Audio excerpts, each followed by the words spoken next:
It was after 11 p.m. on January 30th, 2012, when Billy Payne Jr. got a call. A buddy of his wanted to come to his house in Mountain City, Tennessee to buy some drugs. But Billy didn't appreciate getting that call. Sure, Billy was a small-time drug dealer, but he wasn't the crazy bachelor he used to be a few years earlier. He was 36, and he had a family now, including a 6-month-old son who had finally fallen asleep. And so the last thing Billy needed was a late-night visitor to wake the baby up again.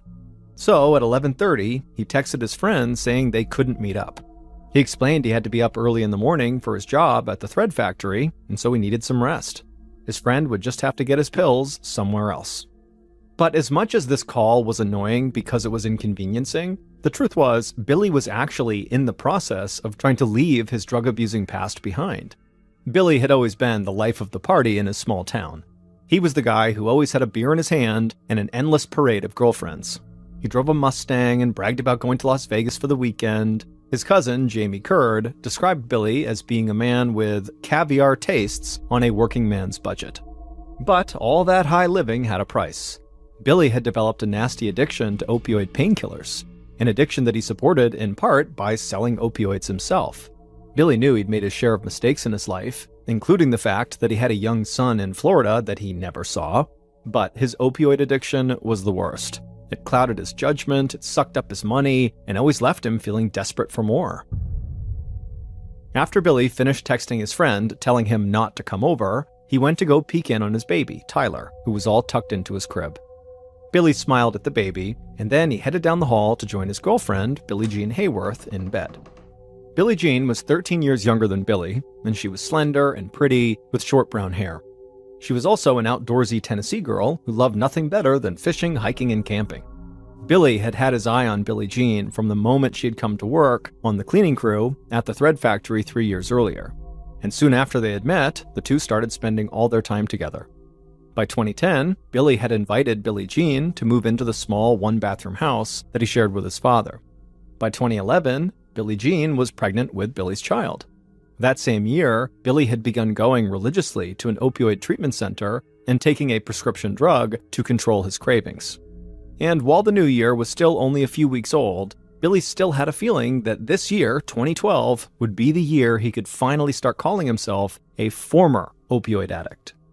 Billy felt grateful as he looked down at his sleeping girlfriend, but he didn't look for long. He was really tired, and as soon as he laid down and his head hit the pillow, he fell asleep. But parents of infants rarely get to sleep for very long, and just after 5 a.m., baby Tyler started wailing from his crib. Billie Jean wearily swung her feet out of the bed and onto the floor, and then set off down the hall to try to calm the baby down. Billy woke up to all the commotion, and he lay there quietly, listening to the sounds of Billie Jean heating up a bottle for Tyler. He could also hear another voice out in the kitchen. It was his father. Sometimes the house felt a bit cramped, with all of them living there together, but it filled Billy with happiness to watch his father hold little Tyler. After a few minutes, Billy heard Billie Jean changing the baby's diaper, and he heard his father saying goodbye and leaving for work. Then Billy felt Billie Jean slide back into bed next to him, and then he began to nod off again, even though he knew the alarm would soon wake him up.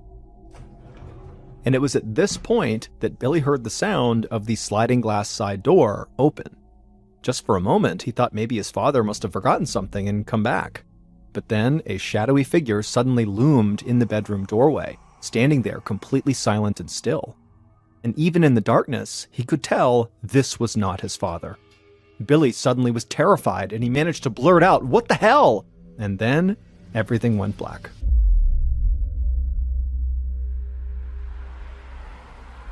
Less than an hour later, at 6:25 a.m., a friend of Billy's pulled into Billy's driveway, just like he always did on weekdays.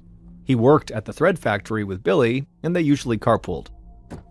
From outside, the friend could see that Billy and Billie Jean's bedroom light was on, but the friend didn't want to burst in, so he sent Billy a text, asking if he was going to work today. When Billy didn't respond, his friend went around the side of the house, and then went into the house through the sliding glass door that Billy and Billie Jean always left unlocked. He called out for Billy, but got no answer, so he used the family's landline phone in the living room to call Billy's cell phone twice. But each time, no one picked up. But just then, the friend wondered if maybe the reason Billy and Billie Jean were not responding to him was because they were sharing a private, intimate moment in their bedroom, and basically the friend had walked in on them. And so out of respect, the friend just stopped what he was doing, left the house, and figured, Billy would be in touch at some point. Almost 4 hours later, another family friend, whose name was Roy Stevens, came to Billy and Billie Jean's house to pick up some mail that Billy and Billie Jean were holding for him. And just like the friend from earlier, Roy also ended up going into their house through the unlocked glass sliding door and began calling out for Billie Jean and Billy. And when no one responded, Roy walked down the hall to the couple's bedroom and went inside. And what he saw gave him the shock of his life. Billy was lying on his back on the bed, not moving and covered in blood. Roy ran to Billy and shook his arm, but it was useless. Billy was totally lifeless. Roy began screaming, "No, no, no," over and over and over again. Then he rushed outside and yelled for his wife, who was waiting in the car, to call 911. Then Roy went back inside, and he would make an even more shocking discovery. He heard a murmur coming from the baby's bedroom, and when he went into that bedroom, he saw Billie Jean lying on the floor in a pool of blood. And there in her arms was her baby, breathing but asleep. The baby's forehead was smeared with their mother's blood. Roy couldn't believe what he was looking at, but he just reached down and scooped up the child, and then ran out of the house as fast as he could. Minutes later, paramedics reached the house, but there wasn't anything they could do for Billy and Billie Jean. The EMTs said the couple had likely been dead for hours. This was now a job for homicide detectives. Agent Scott Lott, a veteran detective with the Tennessee Bureau of Investigation, was one of the first law enforcement officials on the scene, and he began photographing everything he saw. He knew immediately that this was not your typical East Tennessee murder that grew out of an alcohol-fueled argument or a domestic dispute. This was something more sinister. It looked like Billy had been shot with a single bullet before he could even get out of bed, and he also had this deep gash on his throat. Lott left the bedroom and walked down the hall to the nursery, and he saw Billie Jean lying on the floor by her baby's crib. She had also been shot with a single bullet. Lott knew she had to have been killed while she was clutching her baby, and the thought of that was so disturbing and just so sad. Lott got down on his hands and knees and began to look for the actual bullet that killed Billie Jean, and he found it lodged in the baby's bouncy seat. Lott was amazed that the baby had somehow been left unhurt in all of this carnage. Aside from the murder victims themselves, Lott felt like the house seemed remarkably undisturbed. There was no sign of a struggle or a robbery or destruction of Billy and Billie Jean's property. Whoever committed these murders was very clean and efficient. After Lott's initial search of the house, he walked outside and waited for Billy's father to come home. Billy's father choked back sobs when he came roaring up to the house in his truck. He had gotten a call from a sheriff's deputy telling him what had happened at his house. He stepped out of the truck, and Detective Lott went over to meet him. Billy's father told Lott that everything had seemed perfectly normal when he left that morning. Billie Jean had been feeding the baby in the pre-dawn darkness, and he was getting ready for work. And now, just a few hours later, his whole property was marked off with yellow police tape, and his son and his son's girlfriend were dead. The old man just couldn't make any sense of it. But as Lott listened to Billy's distraught father, it dawned on him that the killer or killers must have planned the attack in great detail. Billy's dad said he left for work at 5:30 a.m., and Billy needed to go to work an hour later. That left only 1 hour when Billy and Billie Jean would have been home alone with the baby. Lott thought the chances were good that the killer or killers had been waiting in the dark outside the house for their opportunity to attack this young couple, and the thought of that just made Lott's skin crawl. By 2 p.m., the detectives were ready to release the bodies to the morgue for autopsy, and Lott was eager to start talking to people who knew the victims. His investigators had combed every square inch of the house and learned almost nothing from it.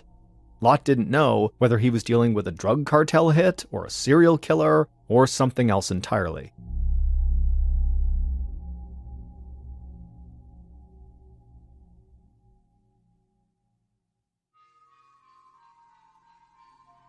That afternoon, Lott and his partner, Chief Deputy Joe Woodard, asked one of Billie Jean's closest friends, Lindsay Thomas, to come down to the Mountain City Sheriff's Station. They hoped she might be able to provide some information about Billie Jean that could help the investigation. Lindsay had clearly been crying, but she came to the station ready to help find the killer or killers, even if that meant telling some of her friends' secrets. Lindsay said she suspected that the murders had something to do with drugs.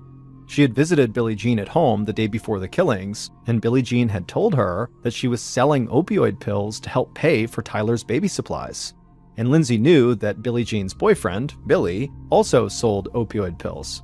And so Lindsay told Lot that between the two of them, they could have been in touch with some very dangerous people who would not hesitate to hurt or even kill them if something went wrong. This was news to Lot. Billy and Billie Jean did not have criminal records, and they were not under investigation by the narcotics squad either. But maybe the couple was just good at avoiding unwanted attention.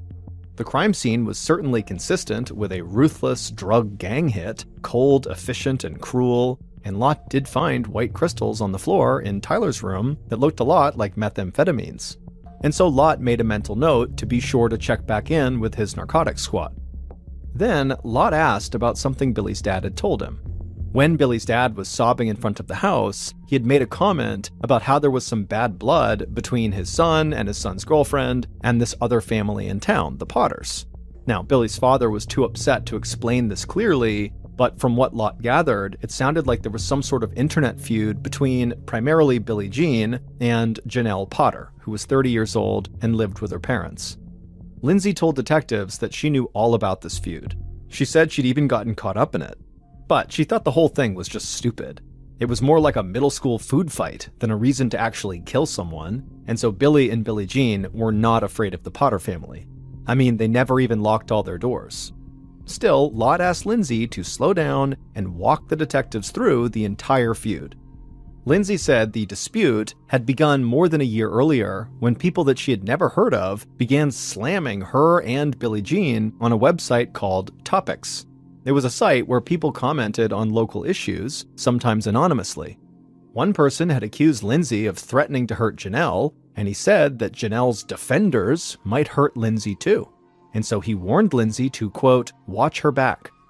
For months, Topics users alleged that Lindsay and Billie Jean were out to get Janelle, and that they might even physically assault her. Lindsay told the detectives that she and Billie Jean had tried to ignore the taunts because the whole idea was absurd. The two women barely knew Janelle and really had no reason to want to hurt her.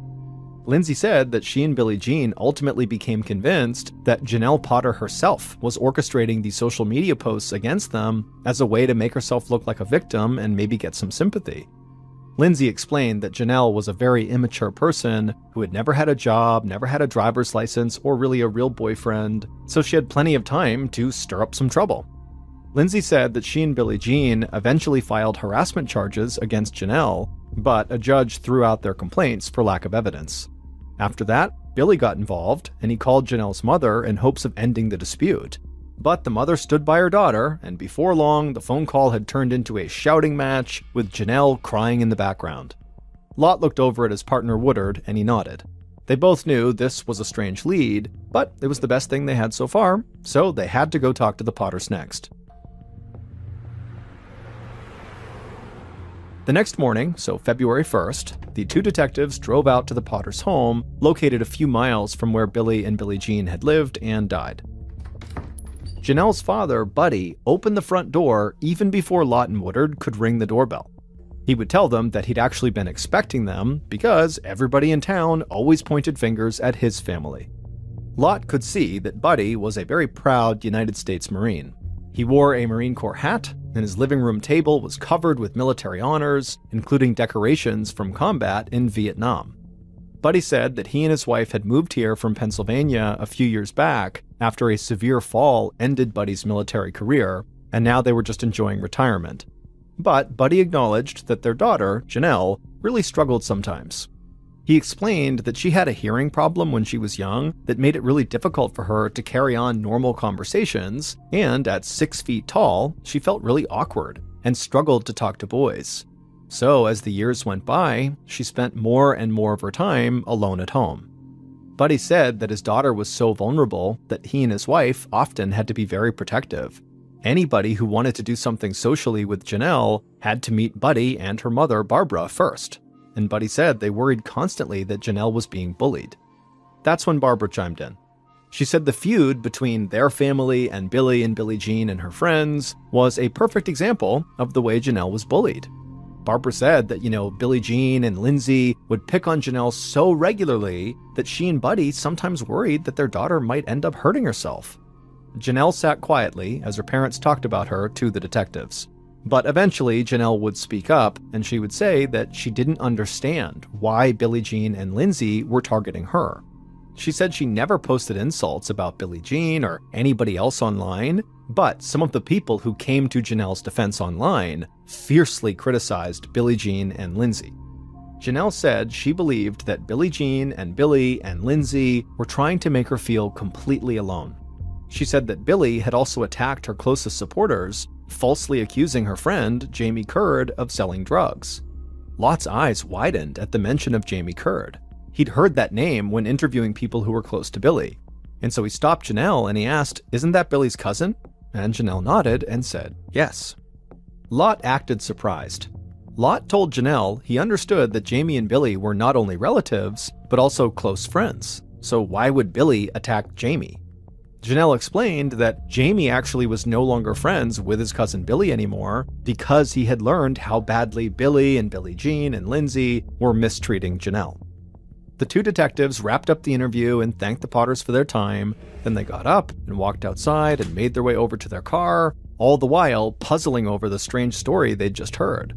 Also, Janelle's way of talking just seemed very immature to them, and not just because of her high-pitched, childlike voice, but also because she portrayed everything in terms of petty rivalries that really did seem like something from middle school. But the online harassment that Janelle and her parents described sounded very serious to Lot. And if Janelle really did look at the world like a middle school kid, she would be an easy target. So Lot could see why the Potter family was on edge at the mention of Billie and Billie Jean. Lot and Woodard agreed they needed to speak with Billie's cousin, Jamie, as soon as possible. Clearly, he had a ringside seat for the family feud, and so maybe he could give the detectives some sense of how deep the anger ran on both sides. Later that day, narcotics officers listened politely as Agent Lot described the evidence that Billie and Billie Jean were selling drugs out of their home, potentially putting their lives at risk. But the narcotics officers were not impressed. They said at most, Billie and Billie Jean were small-time dealers who were selling just to their inner circle. The narcotics officers went on to say that typically they investigated people who sold hundreds of times more product than Billie and Billie Jean. If anyone was going to get killed over a drug deal gone bad, it would likely be major dealers, not just some random young couple with a little bag of pills. Nothing the narcotics officer said surprised Lot, but the dead end left him with only one real lead in the case. Now he was even more interested in his upcoming conversation with Jamie Curd. By the time Jamie walked into the sheriff's office on Thursday, February 2nd, so 2 days after the murder, the detectives had thoroughly scrubbed his background. They talked to friends of the victims, as well as Jamie's own sister, about Jamie's relationship with Billie and Janelle. People said that Billie was probably the best friend Jamie had ever had. The two men had worked together on the same exact machine at the thread factory, and then they often went out and partied together after the shift was over. And when Jamie's dog died a few years ago, Billie had even come over with beer to commiserate and to comfort his cousin. And when Jamie couldn't find a girlfriend, Billie had introduced him to Janelle Potter, who had just as much trouble getting a date as Jamie did. And Jamie and Janelle hit it off and began spending time together, but they had one problem. Janelle's parents did not like Jamie. At one point, they even banned him from coming inside their house. And so that was when Jamie began offering to come over and repair the Potter family's computers, because it was literally the only way he could think of that he could still see Janelle. But Jamie's relationship with Janelle ultimately drove a wedge between Jamie and his cousin Billie as the online feud spread to Facebook and other social media, and then to the courts. In the end, Jamie had to choose between his girl and his best friend, and he picked his girl, and the two men stopped speaking to each other. Now, the detectives wondered how far Jamie would go to defend Janelle.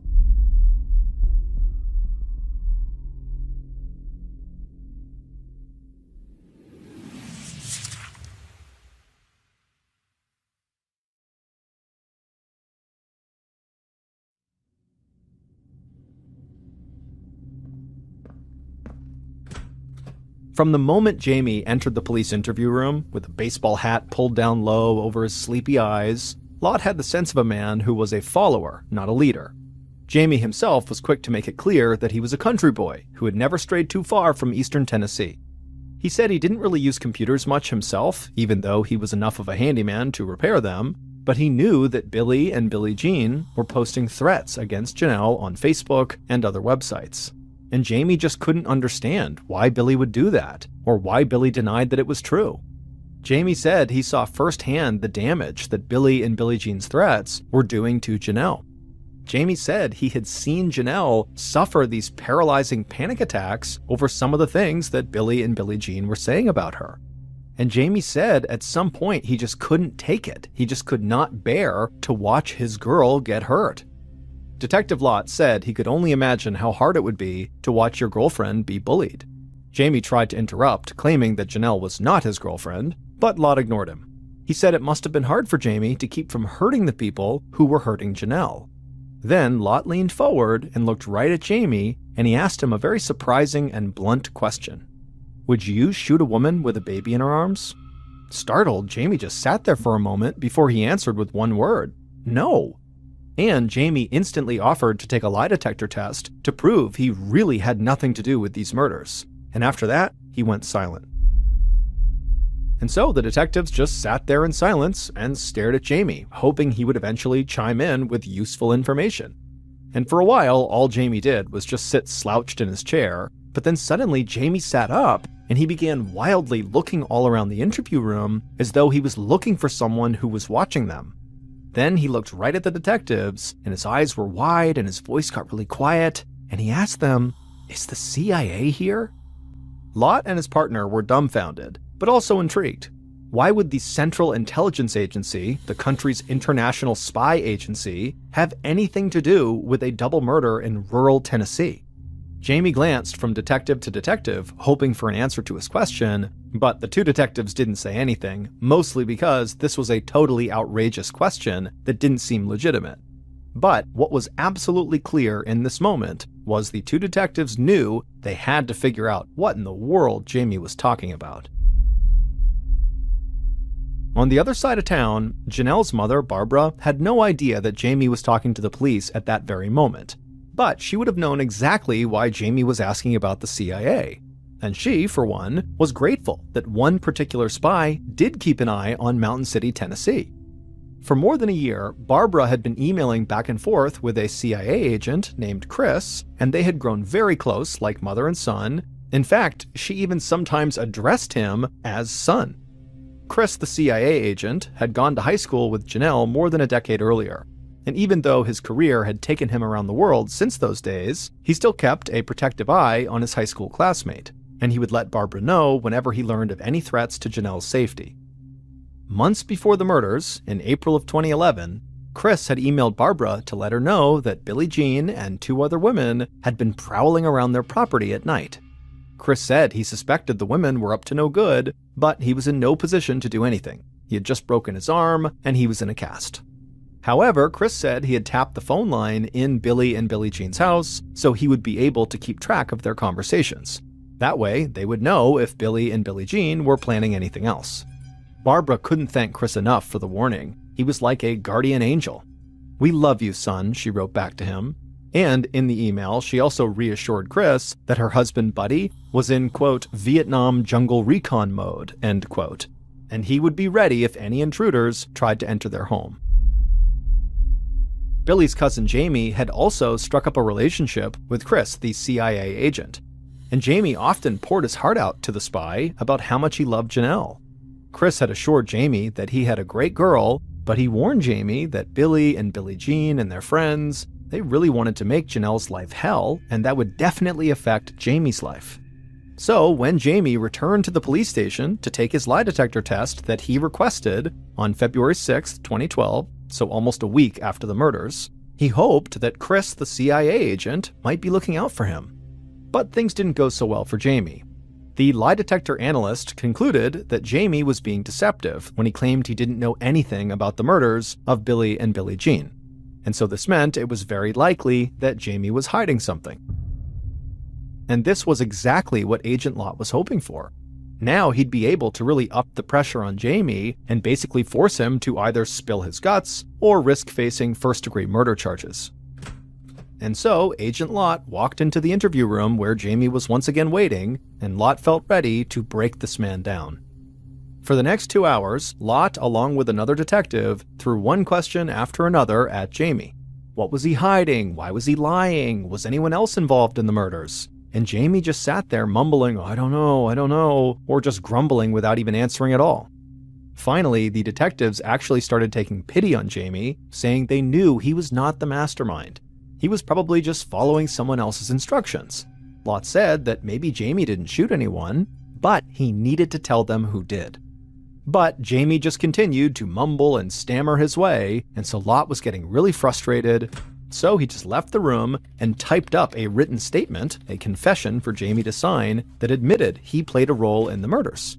And so Lott came back in the room with the statement, and he slid the confession with a pen across the table to Jamie, and Jamie just stared at it for a long time, doing nothing. But eventually, Jamie picked up the pen and he signed his name down at the bottom. After the interrogation ended, Jamie looked completely defeated, and so he very quickly just agreed to let the detectives come out to the parking lot and search his car.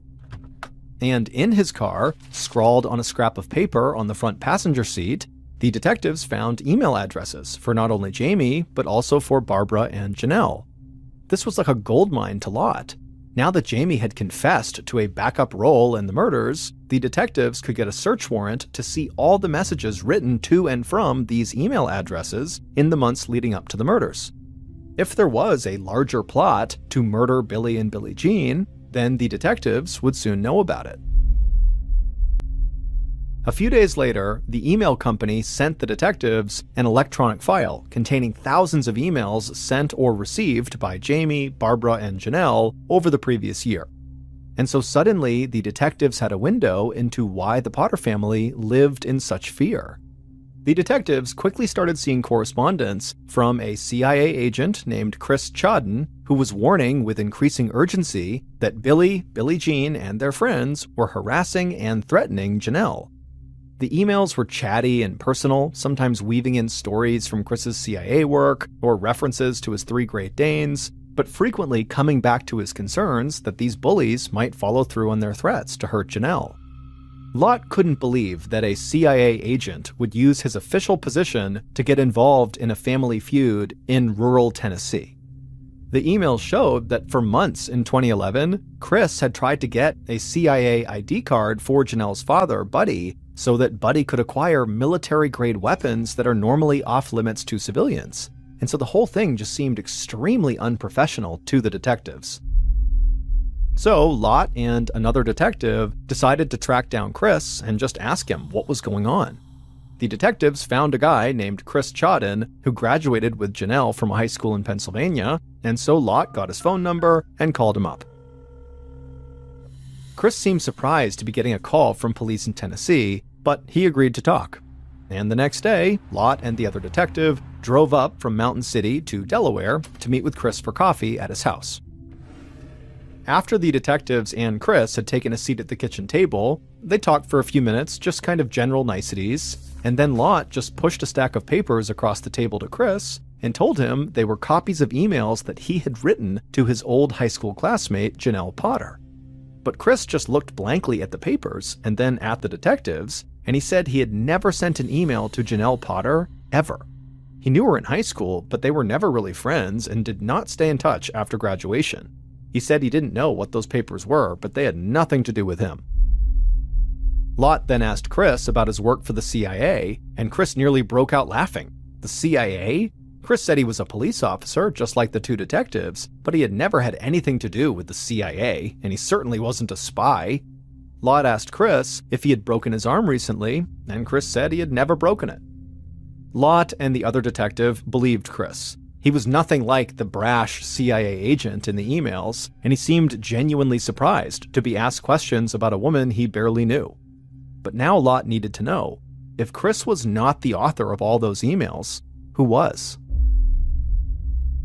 The emails that the detectives had obtained from their search warrant were enough to fill an entire banker's box when they were printed out, and they included countless emails from Chris himself. But using them to solve a crime was another question altogether. They were not in any particular order, and they covered a wide array of subjects, from everyday trivia like Janelle's love of floppy-eared dogs to Chris's tale of international assassinations. If investigators were going to figure out Chris's true identity, they needed a specialist who could really focus and not be distracted by every twist and turn of the investigation. So they turned to a veteran state prosecutor, Dennis Brooks, who agreed to read every single email until he had a better sense of who Chris really was. For days, Brooks spent his evenings immersed in the electronic world that the Potters and Jamie shared with Chris. Brooks concluded that Chris, if nothing else, wrote like he was a homicidal maniac. In notes to Buddy, Barbara, and Jamie alike, Chris would talk about the need to eliminate Billy and Billie Jean and their friends. He closed one message in particular to the Potters with the words, "Kill, kill, kill," all in capital letters. And of course, Brooks suspected that whoever this person was, this Chris person, they did not work for the CIA. Real CIA operatives, the kind who killed people as part of their job, were notoriously secretive, and Chris was anything but. He seemed to openly brag about his most important assignments. But there was one striking thing about every single one of the notes from Chris that convinced Brooks that the real author, the real Chris, could only be one person. And that person was the mastermind behind the murders of Billy and Billie Jean, using others as unwitting pawns.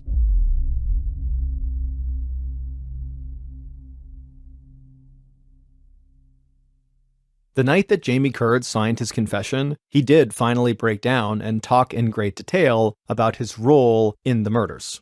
Then, once investigators had thoroughly analyzed all the emails, they did have a clear picture of how the murders played out. And so here is a reconstruction of how police believe Billy and Billie Jean were murdered in their home on January 31st.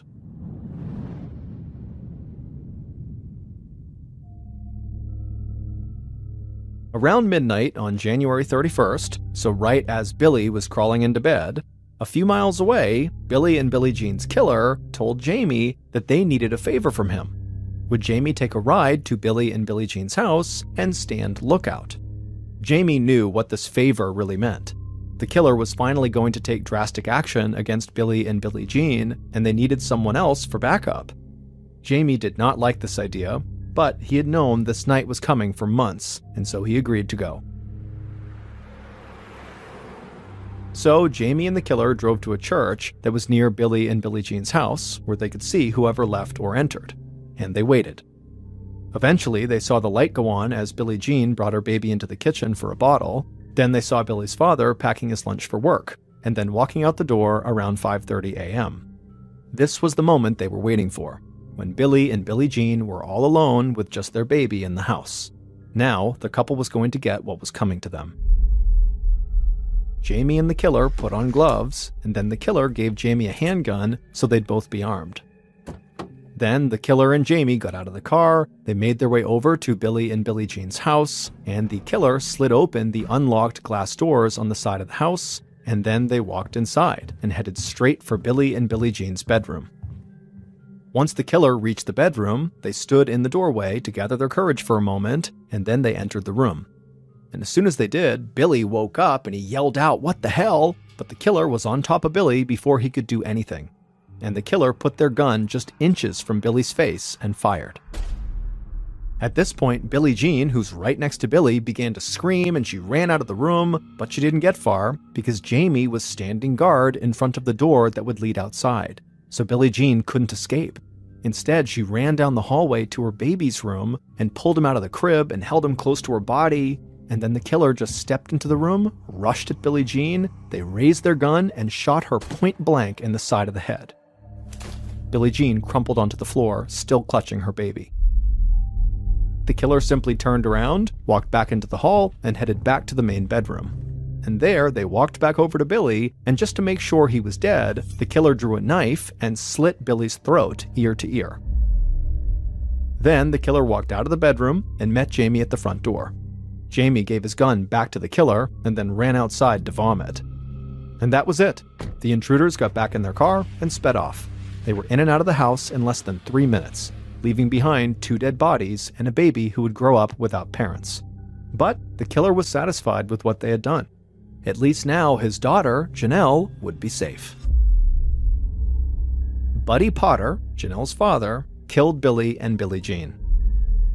But police did not believe he was the one who actually set the murders in motion, or that he was the one pretending to be the mysterious CIA agent, Chris. Still, police easily had enough evidence to arrest Buddy, and they hoped that once they had him in custody, he would confirm that somebody else had pushed him to kill. But Buddy owned dozens of guns, and he often carried them no matter what he was doing, whether he was mowing the grass or out at a restaurant, he was always carrying. So when Agent Lott and Chief Deputy Woodard drove out to the Potter house early on a mid-February morning to arrest Buddy, they called ahead to let Buddy know they were just coming by with some follow-up questions.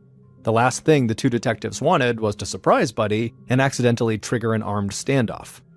When they got there, Buddy let the 2 detectives into the house, but the moment Lott told him they were actually there to arrest him for murder, Buddy reached for a gun. But Lott and Woodard were ready, and they instantly tackled Buddy, pinning his arms and getting him into handcuffs. Then they dragged him outside, put him in the cruiser, and went back to the sheriff's office. On the ride, the detectives told Buddy they knew that he loved his family and he was just trying to protect them. He was no monster. After all, Buddy didn't kill the baby. The detectives reassured Buddy that they understood. The world was going to hell, and sometimes violence was the only solution, right? After all, someone else had warned Buddy his daughter was in danger. And with that, tears began to well up in Buddy's eyes in the backseat of the cruiser, and his voice cracked as he shared with the detectives all the terrible things the CIA agent Chris had told him that Billy and Billie Jean were going to do to his daughter. And it was just too much for him. He had to act. Now, while Buddy clearly missed all the red flags in the emails coming from the CIA agent Chris that clearly indicated he was not who he said he was, the state prosecutor, Dennis Brooks, who reviewed all those emails, he caught the red flags, and it was one particular red flag, a chronic error that popped up in many of the emails, that ultimately led Brooks to discover the fake CIA agent's true identity. Time and again in these emails, Chris made a spelling mistake that was far more typical for a school child than an adult CIA agent. Chris always forgot to drop the letter E from the end of verbs when he added the letters ing to them. So words like loving, taking, and caring all contained the extra E in the middle. And that was the same error that Brooks had seen over and over again when reading emails sent from another person, Janelle Potter. And so Brooks told investigators that Chris had been a figment of Janelle's imagination all along, but one that she had used to very effectively manipulate her entire family. Janelle had basically catfished her own family into believing that she was in mortal danger, and ultimately, that caused her father to go out and kill Billy and Billie Jean. A year and a half later, Buddy Potter, Janelle's father, was found guilty of killing Billy and Billie Jean and was sentenced to 2 consecutive life sentences. As for Jamie Curd, the star prosecution witness, he agreed to a plea deal that required him to serve 25 years in prison. Janelle and her mother Barbara went on trial for their roles in promoting the double murder. Janelle's attorney argued that she was too childlike to murder anyone, and she shouldn't be punished because her father was overly protective. But the jury was not buying it, and ultimately she and her mother were both sentenced to life in prison. On an afternoon in January of 2012, 56-year-old Jane Beshara and her husband Bob were standing in the front yard of their large 5-bedroom, 2-story home in Grosse Pointe Park, a wealthy suburb of Detroit, Michigan. Jane was tall, with short light brown hair, and she was wearing jeans, a sweater, and a black nylon jacket. The temperature was barely above 30 degrees Fahrenheit, but for people who had grown up in Michigan, like Jane and Bob, it didn't really feel that cold. And it wasn't snowing that day, so Jane thought it would be the perfect time to show Bob where she wanted to make some updates to the house and to the yard. So, the two of them walked around outside and talked about how they could make their home even more beautiful than it already was. Bob, or Big Bob, as he was known by most of their friends, was a huge 6'4" tall guy with broad shoulders and dark hair. and he made his living in real estate and property management, so he enjoyed figuring out ways to update houses and increase their worth, especially when it was his own personal home. Bob had grown up wealthy, but he'd always wanted to add to the money he'd inherited from his family. So he had started his own business, and now he collected rent on multiple properties in the area, including houses, apartments, and buildings with bars and restaurants inside of them. But it was Bob's height, not his money, that had first attracted Jane to him when they met at a party all the way back in 1983. Jane didn't think looks were the most important trait in a man, but she was tall, and she liked tall guys, so when she had seen Bob towering over everybody else around him, he caught her eye. But once Jane and Bob had started talking that night at the party and spending time together afterwards, their attraction went far beyond physical appearance. They discovered they had a lot in common. Jane and Bob were both devoutly religious. Jane volunteered at her church, and Bob served as a deacon in his congregation. And once they had started dating, they enjoyed going to church services together. And they were also both really driven. Bob had worked very hard to start and grow his business, and even at a young age, Jane had made her way up the corporate ladder to land a high-paying marketing position. But the biggest thing that had drawn them together when they were young was that they had both wanted to start a family. And so, after dating for about 2 years, Jane and Bob had gotten married, and not long after that, they had 2 kids, a son and then a daughter. And then Jane and Bob, along with their 2 kids, had moved into their dream home in Grosse Pointe Park. But now, both of their kids were out of the house. Their son had moved away for work, and their daughter had recently gone off to college. And so Jane and Bob were now adjusting to their new lives as empty nesters. And so they tried to find other things to focus on. They worked hard running charity fundraisers in the community, they spent more time with their friends, and they decided to do work on the house that they never had a chance to do when their kids were younger.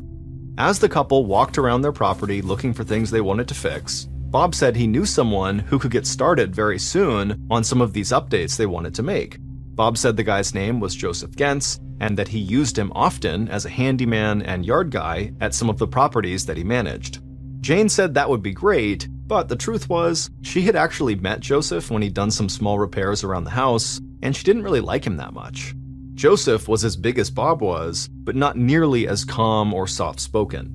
And Jane knew that Joseph had intellectual disabilities that sometimes made it difficult for him to communicate clearly. And when he got frustrated, Jane had seen that he would lash out, and it was kind of frightening. But Bob believed helping Joseph and making sure he had steady work and income was the right thing to do. And Jane couldn't argue with that because she believed people should do whatever they could to help those who were less fortunate than they were. So Jane smiled at Bob and said she was excited about the work they were going to get done on the house. Then she headed inside to get ready for a wine night she was hosting at the house for some of her friends. Later that night, Jane opened the front door for the first of her guests, and when she did, she looked out and she could see all the lights from the houses across the street shining on the perfectly manicured lawns and luxury cars parked outside. And so even though her kids were no longer living there with them anymore, which made Jane feel a little bit sad, Jane still felt like Grosse Pointe Park was the perfect place to live. But there was another side, a hidden side, to the Detroit suburbs that seemed like a completely different world from Jane and Bob's quiet neighborhood. And on a night in January, not long after Jane had her friends over, a person who was known online as, quote, Master, arrived at an event space that was part of that other hidden side of the suburbs. Master wrapped their arm around their partner's waist and then walked into a party filled with members of the local BDSM community. BDSM stands for bondage, domination, submission, and sadomasochism, and so the BDSM community was a group that practiced varying degrees of bondage, domination, submission, and sadomasochism, often in a sexual setting. Master was well known in the BDSM community because they hosted small gatherings of their own at a nearby dungeon, a 2-room basement outfitted with a bed, whips, ropes, and other materials common to the BDSM scene. So, at the January party, Master and their partner made their way around the venue, said hello to the people they knew, and introduced themselves to people they hadn't met before. Loud music was playing and partygoers danced, drank, and talked. Some of the guests were dressed casually, almost like they'd come straight from work, but some were wearing head-to-toe leather, and others wore dog collars attached to leashes around their necks. And everybody, no matter what they were wearing, looked relaxed and like they were having a great time. Some people on the outside who were aware of the BDSM community thought this group was strange at best and dangerous at worst. But the truth was, most of the people at the party that night had healthy relationships, successful careers, and loving families. This was just one aspect of their lives that they had entered into happily and consensually. But Master was something different, and some members of the community, including some people at this party, wanted nothing to do with them. These people saw Master as someone who used the cover of BDSM to act out on their unchecked violent tendencies, and it would turn out those people were right. As Master walked through that party, they were totally preoccupied with violent thoughts. Because Master and their partner had big plans for the future. They wanted to invite a third person into their relationship who would live with them full-time in a brand new house they were going to buy. But Master knew doing something like that wasn't going to be easy. It would take work and a ton of money. And so, Master had recently decided that to achieve their goals for the future, they would have to kill someone. And they had already chosen a target. It was a person who lived a relatively quiet life in a beautiful home in a wealthy suburb. At about 4:45 p.m. on January 24th, 2012, a couple of weeks after that BDSM party had taken place, Jane drove down the street through her neighborhood in her black Mercedes-Benz SUV. And as she drove, she was smiling and chatting on the phone with her daughter. Then Jane pulled into her driveway and hit the garage door opener. She told her daughter she would call her back in a little while once she'd gotten settled and changed out of her work clothes. Then she told her daughter she loved her, said goodbye, and hung up the phone. Jane pulled the Mercedes into the garage and then closed the garage door behind her and then glanced at the clock on the dashboard. She knew Bob wouldn't be home for a few hours because he was meeting a potential client for a drink, so she figured she'd relax for a little while, maybe have something to eat, and then call her daughter back. Then Jane turned off the engine, stepped out of her car, but right away she heard something behind her. Jane turned around and immediately froze. Someone was in the garage with her. Jane shouted at them, and the person lunged at her and shoved her against the car door.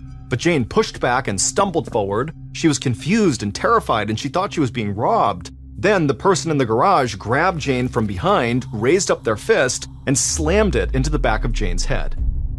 Jane fell forward and hit the ground hard. Her head was pounding, but she tried to pull herself up. But before Jane could move, she felt a sharp pain in her neck and throat, and she struggled to breathe, and then everything went black. A few hours later, Bob pulled into the driveway and opened the garage door, and the garage was empty. Bob parked his car, went inside the house, and walked across the first floor to the living room. He sat down on the couch and turned on the TV. Then he gave his wife a call, but Jane didn't answer, so he left a message letting her know he was home and that he was just checking in to see where she was and when she would be home. And then Bob hung up and watched some more TV. But after a couple of hours went by with no word from Jane, Bob started to worry, so he called her again, but she still didn't answer. So Bob called a few of Jane's friends to see if she was with them or if maybe they had seen her, but they told him that no, she was not with them and they didn't know where she was. And so starting to panic, Bob started calling family members. And when he heard that Jane had told their daughter she was going to call her back but never did, Bob became very worried. So at around 11 p.m., 6 hours after Jane had pulled into her garage and been attacked by that stranger, Bob called 911 to report his wife was missing. But it had only been a few hours since someone had spoken to Jane, and Jane was an adult, so it was way too early to actually file a missing persons report. However, the officer told Bob that they would try to locate Jane to make sure everything was okay. And so Bob gave them Jane's description, along with Jane's phone number, and the make, model, and license plate number of Jane's car. But hours later, Bob still hadn't heard anything, so he called the police again. And they told him they still had not been able to find Jane, she wasn't picking up her phone, and they had not found her SUV. The police told Bob to stay calm, and they told him they would let him know if they learned anything new. But when Bob hung up, he couldn't calm down, and he ended up staying awake most of the night waiting to hear something. But by the time the sun rose on January 25th, Grosse Pointe Park police still had no idea where Jane Bashara was. On the morning of January 25th, about 9 hours after Bob had first called the police, a tow truck driver was cruising the streets in an old neighborhood in East Detroit. Over the years, this neighborhood had become a popular spot in the city for drug dealers to do business, and it was seen as a hub for heroin users in Detroit. Because of that, a lot of the houses in this area had been abandoned, and people also often abandoned cars in this part of the city. And that's why the tow truck driver had made it a point to drive through the neighborhood every once in a while. So the driver scanned the streets from his truck, looking for cars he might be able to tow, but nothing really jumped out at him. But then he turned onto a side street and he drove past an alley, and when he did, he slammed on his brakes. He looked out his window into the alley and was shocked at what he saw: a beautiful black Mercedes-Benz SUV. The tow truck driver was used to finding cars stranded in the area, but he never saw cars that cost as much money as the one he was looking at. So the tow truck driver pulled his truck into the alley and parked close behind the SUV. Then he grabbed a pad of paper and a pen, and he wrote down the license plate number. Then the tow truck driver called his boss and told him about this car. He gave him the license plate number, and then he asked if he could go ahead and tow the vehicle. But the tow truck driver was shocked when his boss abruptly shouted at him to stay right where he was and not do anything. The tow truck driver asked what was going on, and his boss said the cops were looking for that car, so he just needed to stay there and not touch the car. The driver said he understood and hung up. And then, minutes later, the tow truck driver heard police sirens blaring through the neighborhood, and soon his truck was blocked in the alley by multiple police cars. The tow truck driver tried to stay calm as a police officer with the Detroit Police Department approached the tow truck. The driver knew he had not done anything wrong, but he'd also never had police swarm around a car he was trying to tow. So the driver got out of his truck, he answered some basic questions from the cop, and said he'd been cruising around when he saw this car, and he made it clear that he had not done anything other than take down the license plate number and call it in to his boss. The police officer thanked the tow truck driver and then walked down the alley towards the Mercedes. Then the police officer leaned in close to the back window on the passenger side, and he shielded his eyes with his hands to cut down on the glare. And when he got a clear view of the back seat of this car, he immediately yelled out for the other police officers to come over and take a look. And soon after, they got the car door open and stared at the back seat in disbelief. There on the back seat was a badly bruised and beaten dead body. But the body looked like it had been posed. The victim was on their knees with their face down on the seat, and a black nylon jacket had been put on the body backwards, so it looked like the victim was wearing a straitjacket. Once the officers got over the initial shock of what they had found, they proceeded to search the entire car. And during this search, they found an open purse lying on the front passenger seat floorboard. The contents of the purse had spilled out, and they quickly found a checkbook, credit cards, and a driver's license. The victim in the back seat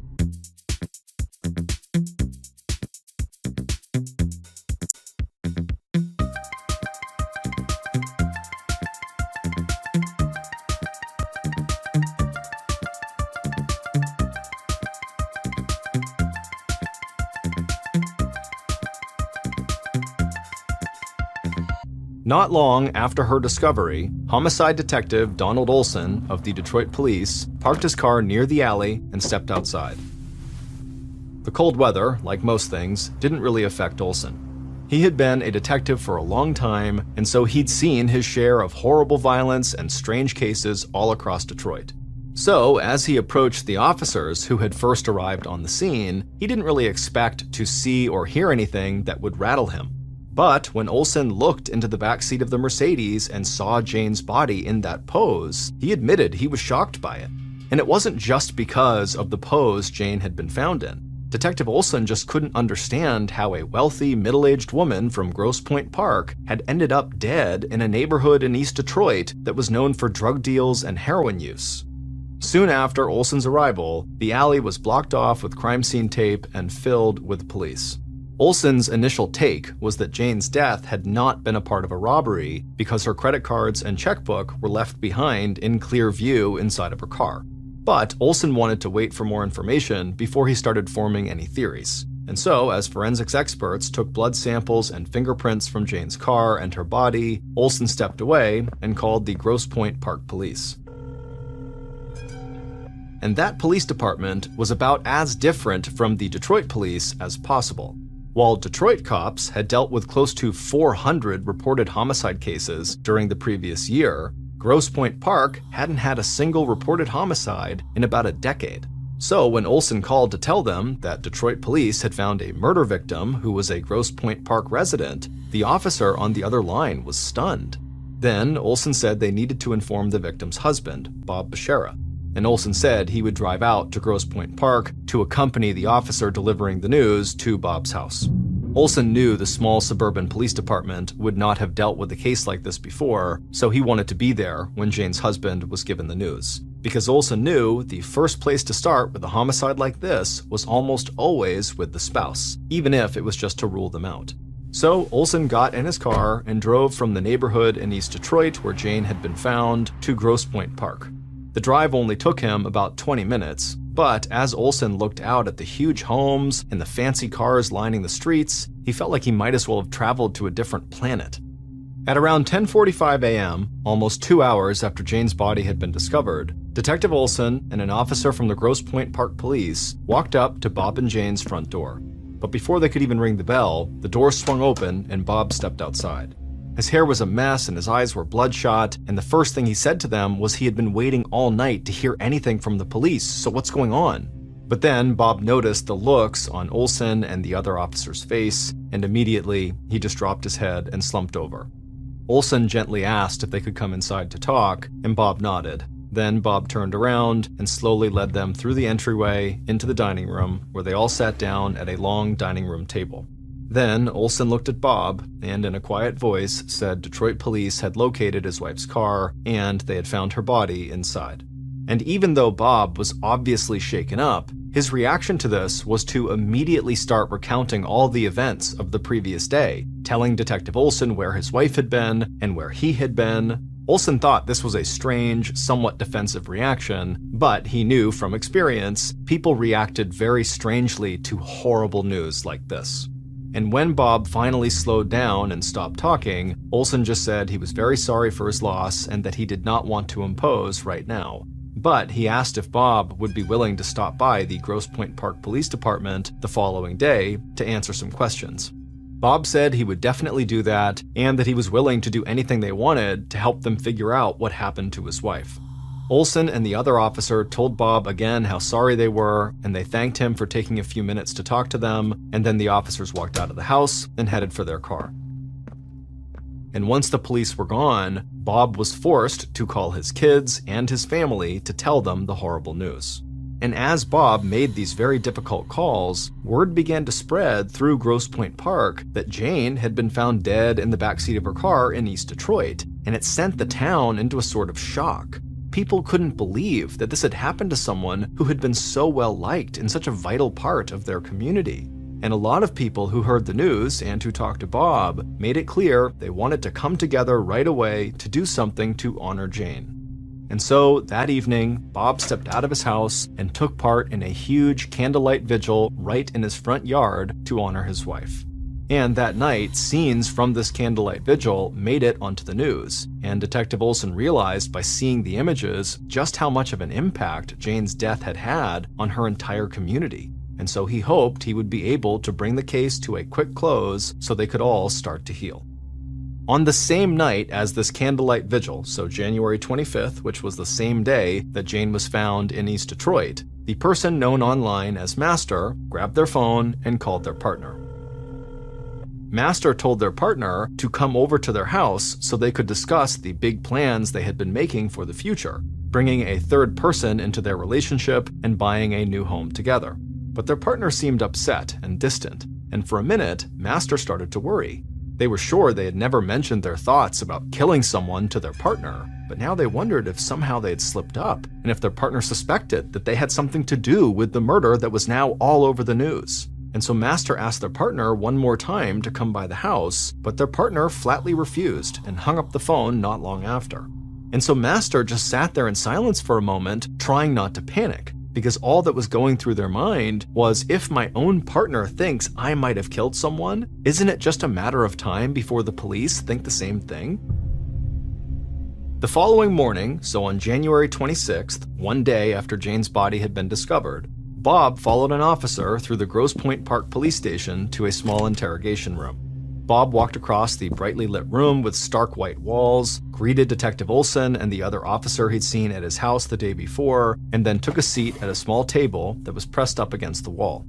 Olson sat down next to Bob and thanked him for coming in. Then Olson asked Bob if he had been able to think of anything that might help them, or if he knew of anyone who might have had a grudge against Jane. But Bob said he couldn't think of anything because none of this made any sense to him. He said Jane was well loved in town, at her job, at their church, and as far as he knew, she had never even driven to that part of Detroit where she was found. And so Bob just kept saying over and over again that really none of this made any sense.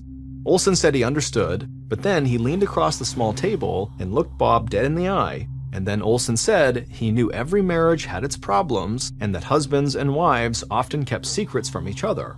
And Olson said he wondered if maybe there was something going on in Jane's life that Bob might not have known about. But Bob just started to look confused, and he told Olson that he and his wife had been together long enough that they basically told each other everything that was on their minds. And if there was something he didn't know about her, it would have been something really little that had no bearing on anything. But then Bob stopped himself mid-sentence and he started shaking his head. So Olson leaned in even closer and asked Bob if he'd just remembered something. Bob looked up at Olson and then looked back down at the floor. Then he said he didn't want to talk badly about his wife, especially now that she was gone. But Olson said if he had information that could help the investigation, he needed to tell them. And so Bob nodded, took a breath, and looked back up at Olson. Then he said Jane did have a secret that she didn't keep from him, but that she did keep from almost everybody else. He said Jane smoked marijuana. At the time, marijuana was illegal in Michigan, so Bob knew Jane would have to meet with a dealer to get her supply. But Bob said he never pressed Jane about where she went or who she got her drugs from. Detective Olson immediately thought to himself there had to be a bunch of different places a wealthy suburban woman could score some weed from before she ever had to go to East Detroit to get it, but he didn't want to rule anything out. And for all he knew, maybe Jane did have other secrets she was hiding from her husband or from other people around her. So, after asking Bob a few more follow-up questions, Detective Olson thanked Bob for coming in to talk to them again, and then he also asked if Bob would be willing to submit to a DNA test, and Bob said of course. And so, while another officer prepped Bob for his DNA test, Olson headed out of the police station in Grosse Pointe Park and made his way back to Detroit. And now he planned to look into the possibility that Jane had been in East Detroit buying drugs. But before Olson could pursue this new potential lead, he got some news that would change the entire investigation. Based on evidence found in and around Jane's car, along with cell phone tracking data, the forensics team came to believe that Jane had not been killed in East Detroit. Instead, they thought the murder had taken place in Grosse Pointe Park, and then Jane's car and body had been driven to East Detroit and then abandoned there. And so that theory led a forensics team to do a sweep of Bob and Jane's garage, and that forensics team discovered blood spatter on the ground, and that blood turned out to be Jane's. And so all of a sudden, this was no longer a Detroit homicide case. And while Detective Olson and Detroit police would still be on hand to assist, the bulk of the investigation would now come down to the small Grosse Pointe Park Police Department. At about 4:30 a.m. on January 31st, 6 days after Jane's body had been discovered, an officer was working the late shift at the front desk in the Grosse Pointe Park police station. The investigation into Jane's murder had been in full swing for days, but things had been relatively quiet while investigators waited on more test results from Bob and Jane's garage. Then, suddenly, the officer at the front desk heard the station door open. He looked up and he saw this huge, hulking man walking towards him, acting kind of erratic. The man wore a suit, and he kept pulling at the jacket sleeves as he walked. Then the man stepped right up to the officer, said his name was Joseph Gentz, and that he was the man who killed Jane Bishara.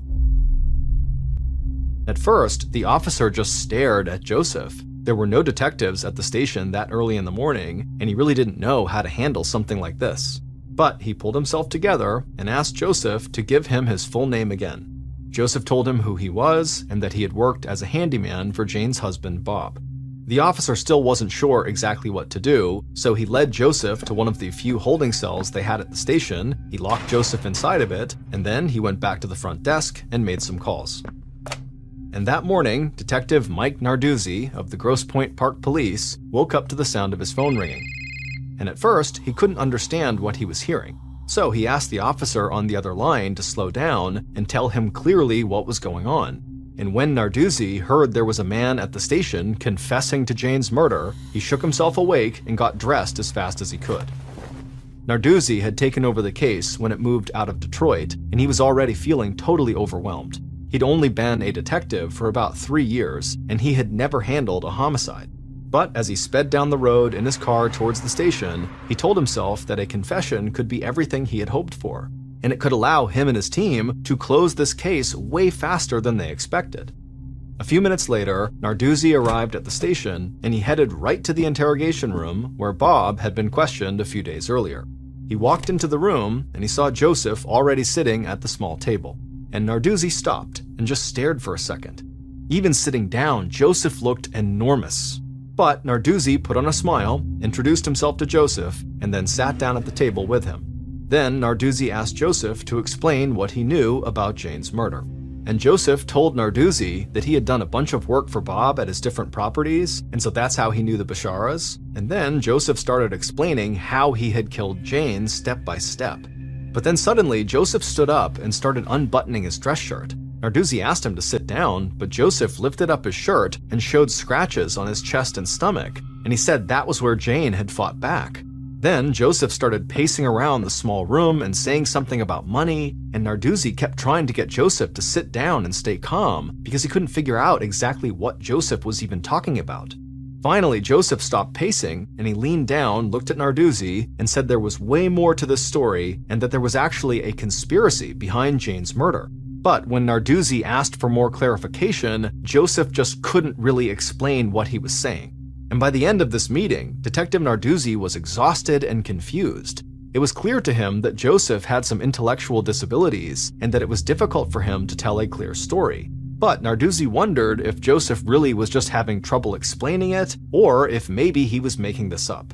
And so the Grosse Pointe Park Police ended up holding Joseph in a cell overnight, and then they questioned him again the following day. And this time, Joseph was clearer about what had taken place on the day of Jane's murder. But by the end of that session, Narduzzi still had a lot of questions, and so he didn't think they had enough proof to charge Joseph with Jane's murder, but he did think they could get that proof down the line if they could follow up on some of the things Joseph had been talking about. So Joseph was released from police custody and told not to leave town, and the investigative team went to work trying to corroborate Joseph's story.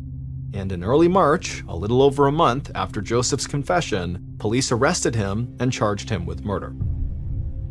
The news of Joseph's arrest spread quickly, and it at least provided some comfort to Jane's family and friends. And the Grosse Pointe Park community was happy that justice had been served and that their town felt safe again. But in reality, this case wasn't actually closed, and it would prove to be way more bizarre than anyone had realized. Because in the months following Joseph's confession, the Grosse Pointe Park Police would receive 2 phone calls that would send investigators back into the field.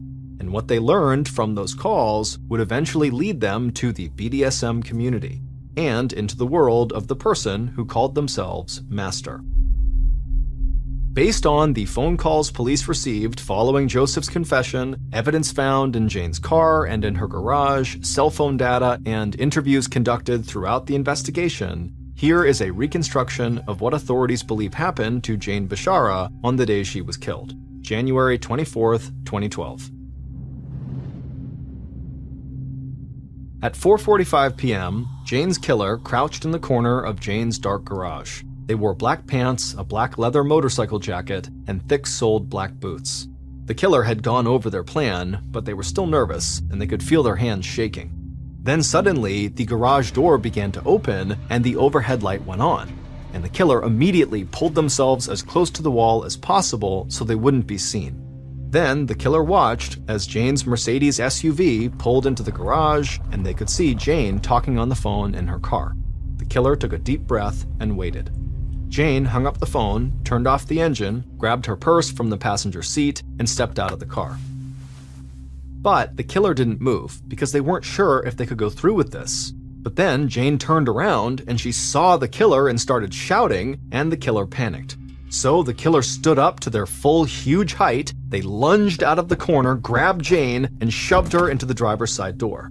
But Jane scratched as hard as she could at the killer's chest and managed to step away from the car, but then the killer grabbed her from behind and slammed their fist into the back of her head.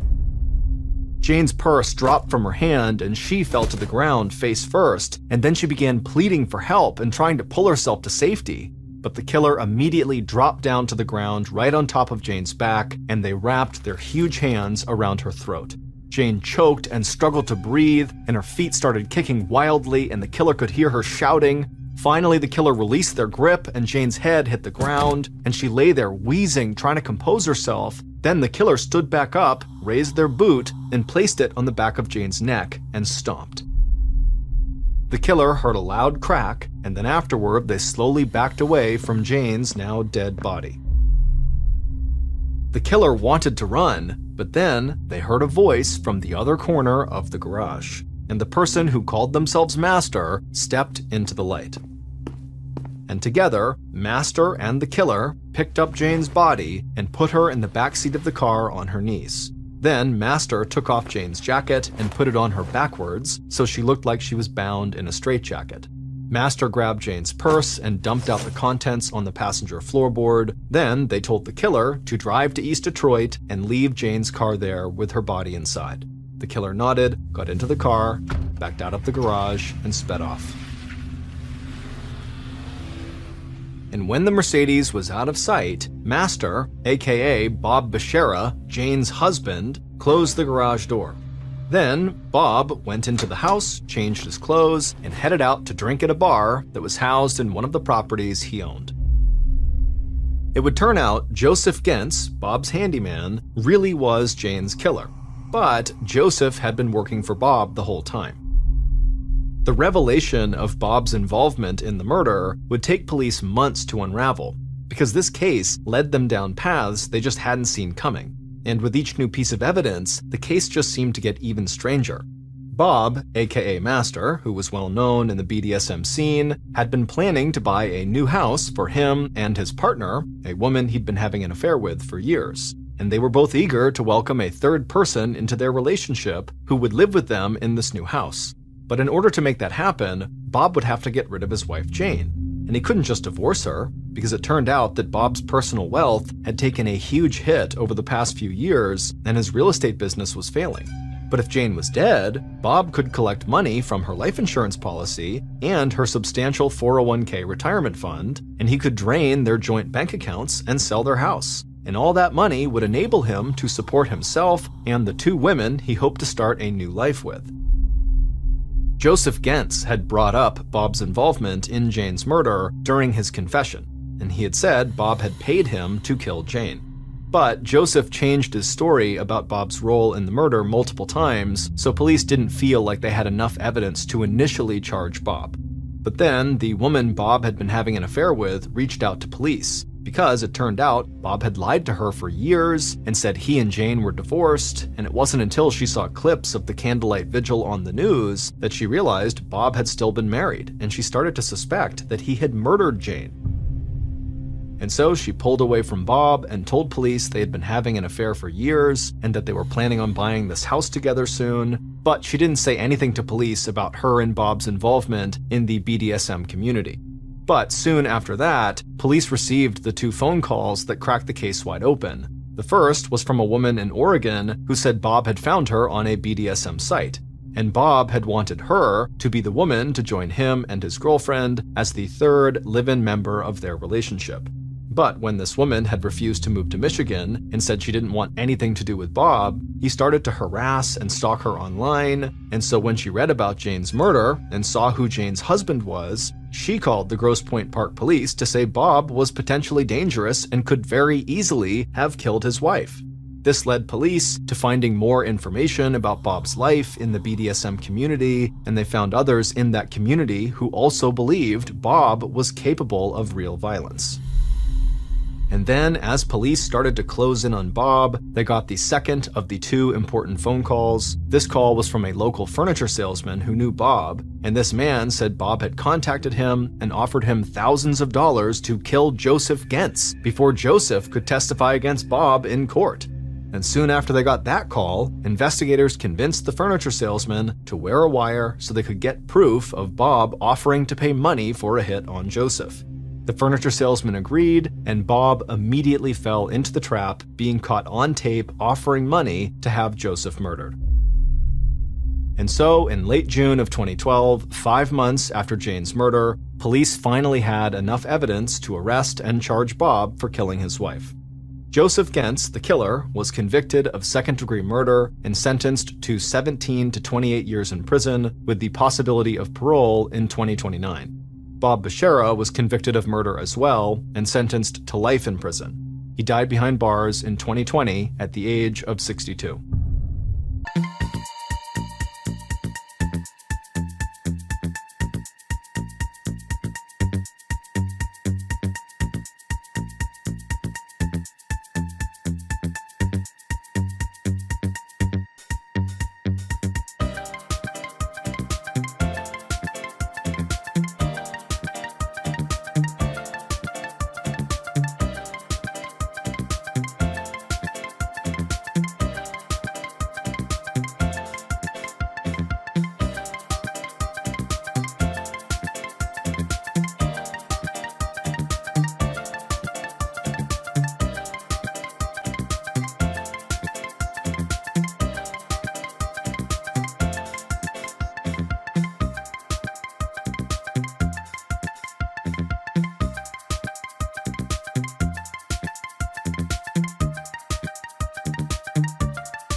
Thank you for listening to the MrBallen podcast. If you enjoyed today's story, be sure to check out our YouTube channel, just called MrBallen, where we have hundreds more stories just like this one, many of which are not available on this podcast. So that's going to do it. I really appreciate your